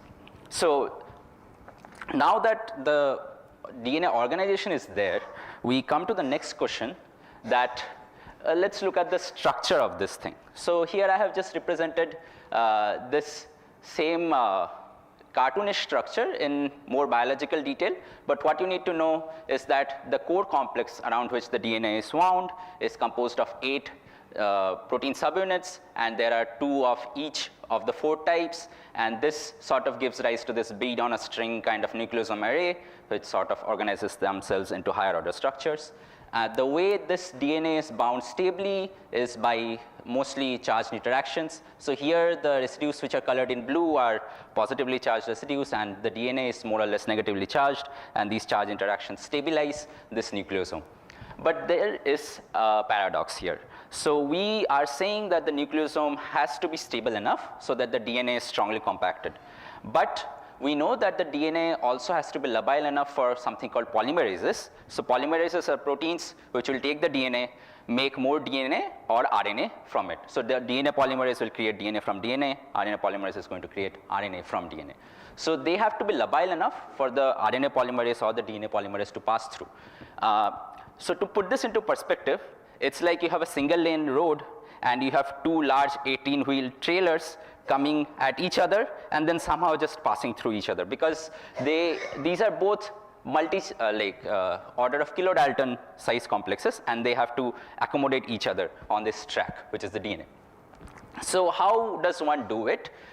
So before we go into the specific details, I would like to say why keeping the nucleosomal identity is very, very critical in the life of an organism. So here is the added complexity. We just saw that there are these simple 8 units, but you can have variations of these 8 units, and each unit can have chemical signatures on their tails, which combinatorially can give rise to either expression of a gene or repression of a gene. And if a gene which is supposed to be expressed is either repressed, I mean, if genes which are supposed to be switched off are now switched on, or the vice versa, you are not going to have a good time. So keeping the nucleosomal identity is very required and very critical. So here is some biological jargon. Let's look over this. All in all, so what I'm going to present is some very recent work which was published in 2022 of some high resolution cryo-electron microscopy, which goes into detail of how the RNA polymerase in yeast, this is like a low order eukaryote, goes over through the DNA, histone bound DNA, and reassembles the nucleosome as the DNA is passing through. So again, taking a closer look at the histone octamer from a more structural perspective, you have the histone 3 and histone 4 dimer, and you have something called the H2A H2B dimer, which sort of organizes themselves in this manner, and the DNA is wound on this. And depending on the position of the DNA with respect to the entry site of the DNA, you can have superhelical sites. So the DNA is itself helical, and this thing is wound on, in a left-handed coil. So you have a superhelix, and you can have regions marked on the superhelix according to position, and it goes from its superhelical location -7 to superhelical position 0, and then to superhelical position 7, which is relative to this entry site called the dyad. Anyway, so now we will look at some of the high resolution cryo-EM structures, and the slide is visually noisy, but to summarize, this big chunk here is a multi-subunit complex, and this constitutes your RNA polymerase. The RNA polymerase is approaching this wound DNA wound around the nucleosome, and as it approaches, it has to push the nucleosome out. So you will see that compared to this, if you look here, the nucleosomes are more accessible, and the DNA has been sort of removed from the nucleosome. Now comes the interesting part, that how does one put the nucleosome back? So there is this protein complex which is known as the FACT or FACT complex, and it sort of stands for facilitates chromatin transcription. This is a tumor protein complex, it's a heterodimer, and the interesting part about this protein is it can bind DNA, it can bind the both tetramer and the dimer forms of histone 3, histone 4, histone 2A, histone 2B. So more or less, this protein complex binds everything which is present in this nucleosome. So if something has to hold the entire organization together as the polymerase is passing through, it has to be this complex. And if you biologically in yeast cells reduce the amount of this complex, the cells are synthetic lethal. So basically the cells will die because this complex is critical for cellular function. So now let's look at these images. So the way to think about these images is you are looking at snapshots of a movie, and this polymerase is going over the DNA, and of course there are a whole bunch of names, but the names are not relevant. We'll focus more on the structure, and we'll focus more on the sort of what is the mechanically what is going on. So here this big polymerase complex is going through the nucleosome here. So this helical thing here is the DNA, and this extra thing here, which is the FACT complex, is binding the unwound histone complexes. So when the DNA is coiled around the histones, the FACT complex can't make contacts with this, so the polymerase has to be there. The unwinding has to happen so that the FACT complex can come and bind the DNA. Once the DNA has been bound, the complex is further stabilized by help from the polymerase itself. So the polymerase is a multi-subunit thing. It also contributes some of its protein domains to hold this structure in place. So now the polymerase moves further, and once most of the DNA has been unwound, the FACT complex can now completely contact the unwound histones, the naked histones basically. And now the critical part here is in these structures, what couldn't be found was that as the histones are removed and when they are reassembled, what is the sort of structure of the complex, but more or less the authors here sort of hypothesize that what's going to happen is based on some of the earlier biochemical studies, that once the polymerase has passed through, the nucleosome is going to reassemble slightly behind the polymerase as it passes by. And the polymerase, the histone subunits after the reassembly lacks some 1H2A/H2B dimer, which is then added back. And once this dimer has been added back, since the DNA is now completely wound, the FACT complex is no longer binding to it, and it gets ejected. So the critical question here is that these large complexes are still staying in proximity to each other, and they have to somehow figure out the information that where this reassembly has to take place. And so in these sort of active systems, the question now becomes, what is the underlying mechanism that repeated transcription which is taking place sort of still leads to like preservation of the chromosomal, the chromatin information in these systems. So to go ahead to do the final slide, as always, biology is not so simple. So in the same, like within the same duration, there was another group which published a different set of structures. So this is from the previous ones which I was showing was yeast polymerase, RNA polymerase. These are from mammalian RNA polymerases. And here the picture is slightly simpler. What you have is the DNA being unwound, and the unwound DNA sort of folds back upon itself, folds back on the exposed histone. And again, so this is another simpler model, but which of these models is the actual picture remains to be closely examined and understood. And with that, thank you. Thanks, Ronnie, for this nice talk, but we don't have time to take questions now. So the last speaker of this session will be by Ken Raghavan, and he will be talking about during transcription. Sorry for the confusion.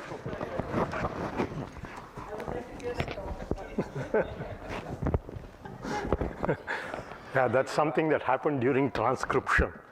Yeah. Okay. See? Okay, that's right. Okay, thanks. Okay, let's begin. I want to talk about resolution of matrices. So let me tell you what kind of, I'm going to be looking at very special matrices. So A1 is such a matrix. It need not be a square matrix. As you can see, this 3 cross 1. The entries, as you can see here, are polynomials. So let us put m is equal to the number of variables. Here there are 6 in this example. So there is a certain m which will be fixed throughout the talk. It will be the number of variables. And observe also that each one of these is a homogeneous polynomial. That is, each of these monomials is of degree 2. So let's call E1 the homogeneous degree of any entry of A1, which is 2 in this example. Okay, so the matrices that I am going to look at are have entries that are polynomials in m variables, and all the entries are of the same degree E1. Okay, let's make another observation which is going to be important for the next what we're going to do here. The entries here are the 2 by 2 minors of this matrix. So x, y, z, u, v, w, just think of these as variables, and xv minus uy here is this determinant of this 2 by 2. yw minus vz is this 2 by 2 minor of the determinant of this 2 by 2 submatrix. So, okay. What do I mean by resolution of a matrix? So let's do this by example. I'm going to resolve this A1. Okay. What it means is, so you start, so this is an, let's call this R1 cross R0. That is notation for the size of this matrix, 3 cross 1 in this example. So by a resolution, or at least the first step of that resolution, I mean a matrix A2. All matrices will have the same property. They are all, entries are all homogeneous polynomials of the same degree. Need not be the degree for A1 could be different from degree for A2, as we will see, but these properties hold. They are polynomials in the same number of variables, and all entries are homogeneous. Okay, so it must be R2 cross R1. So this R1 is the same as this. The number of columns of this A2 must be the number of rows of this A1, and they must multiply to 0. And furthermore, this is the crucial condition. Suppose I have a 1 cross R1 matrix of polynomials such that xa1 equal to 0, that's matrix multiplication. Then there exists a y such that that x is given as y times A2. Okay?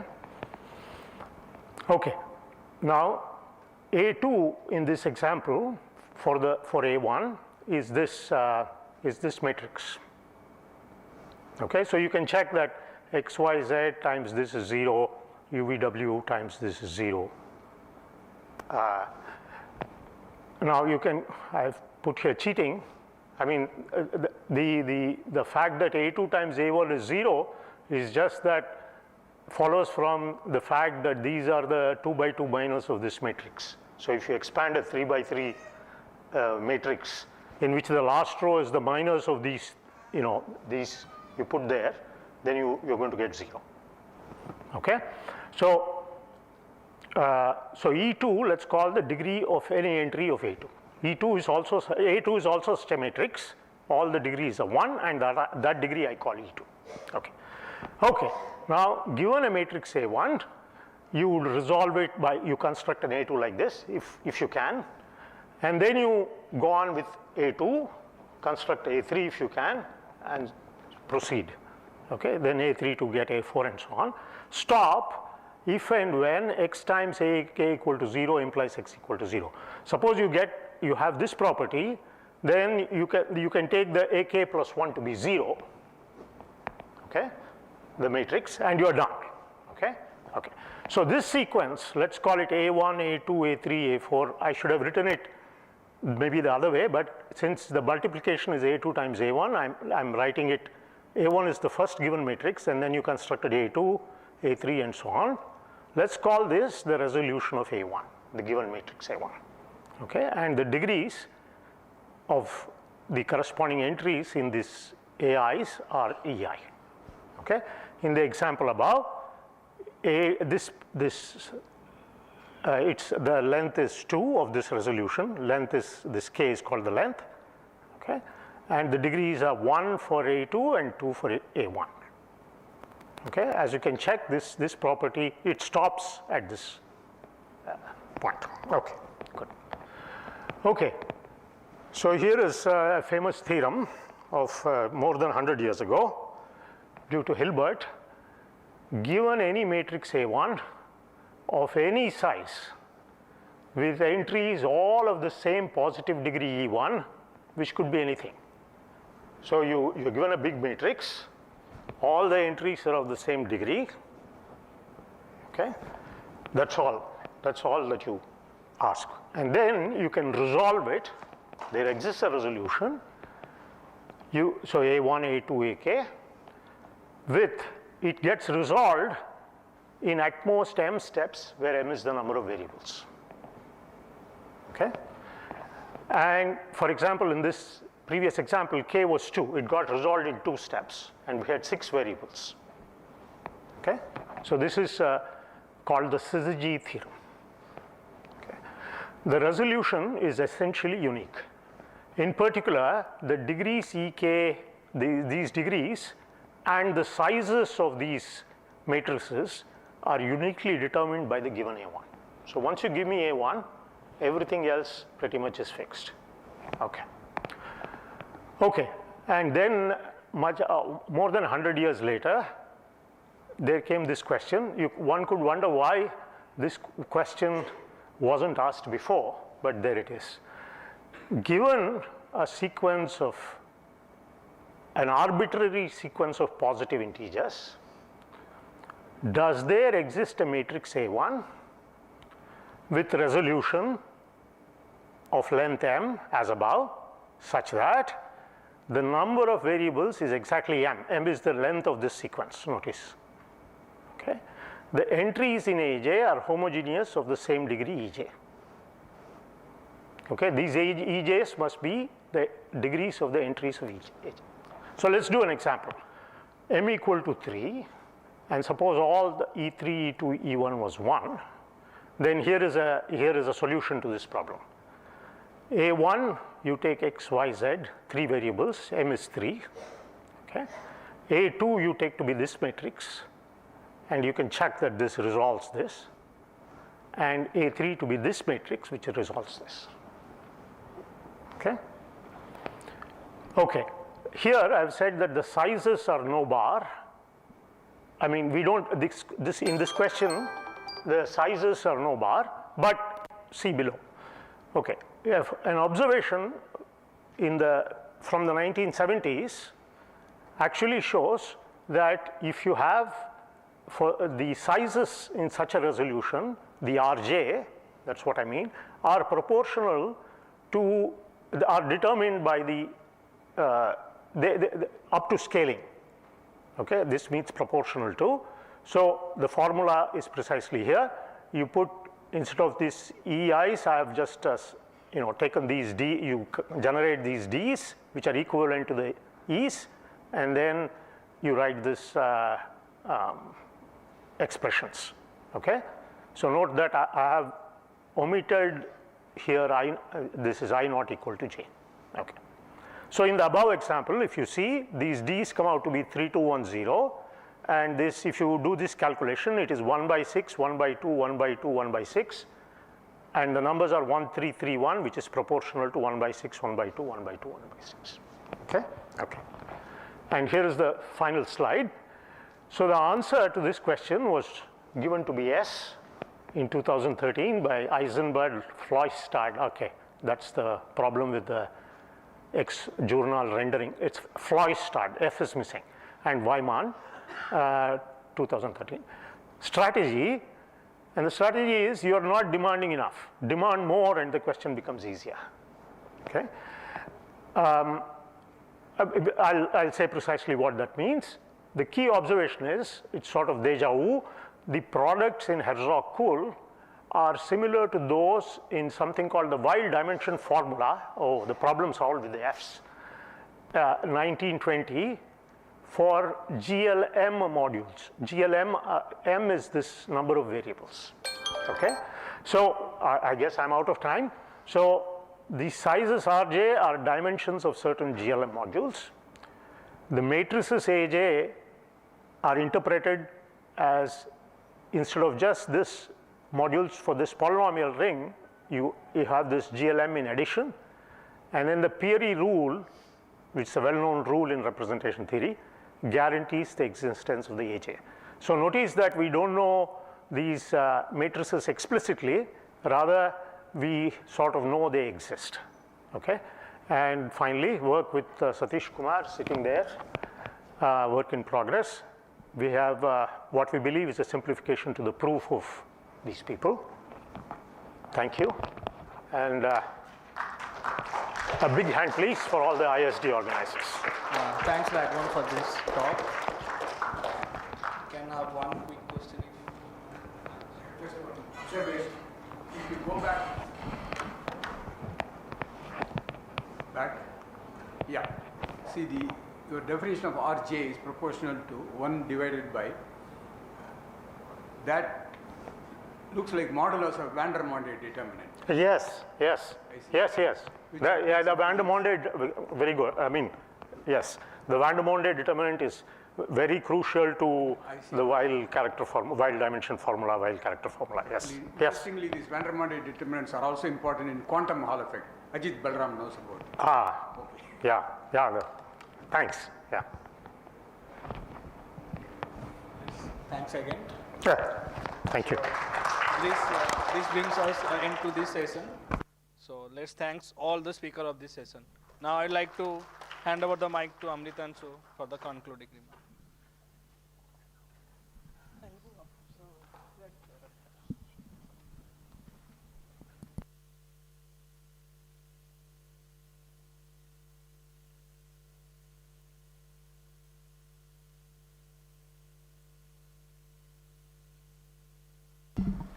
So, yeah, actually everybody's been saying thanks to the organizers. Fact is, organizers didn't do much, and this is one of the great things about this institute. We have wonderful staff, and so firstly, let's thank the electricians, the media people who are right here and have been there throughout these 2 days, and we've seen how smoothly everything has happened, despite some things which usually computers are unpredictable even in this day, so a couple of, but it was great. And then I would also like to thank, we had 2 wonderful lunches, So let's thank the canteen staff for doing that. And again, I must say, I did nothing whatsoever except, send an email. I sent an email to Indra. We must thank the office, the administrative office. They have also just completely taken care of all the, logistical arrangements that we requested. I should also thank my co-organizers who have actually probably done much more than I have, but they are being very modest. So Sayantan, Sandeep, and Prakash, and I should thank the outreach committee. Through that budget, we have been able to support this event. So thanks to all of them for supporting us. And of course, so that's, but I think the most important part of this event is really the enthusiasm that we've seen from the speakers. And I think this year the talks were really very good. I really enjoyed them. When I joined this institute, this was like I don't know when it started actually. I don't know if anybody remembers. 97, okay. So when I joined this institute, this was already some sort of, regular feature. And one of the great things here is that there's no departments, right? So it's just one institute, and it has, I think, as a mathematician, it's really affected my development, the thing of coming and listening to talks in computer science and physics, and now also biology. It really changes the way you think about mathematics as well. So I think this is something really very nice about this institute, and it helps us all sort of develop. And of course, it's very scary for, when you first give a 10-minute talk, it's something even I like, it's very difficult. It's actually much harder than giving a 1-hour talk. And so it's really, I'm really impressed by the lovely talks that we've had. And I look forward to, this thing happening again next year. And so thanks to all of you. We can thank ourselves for being such an awesome institute and having this every year. Yeah.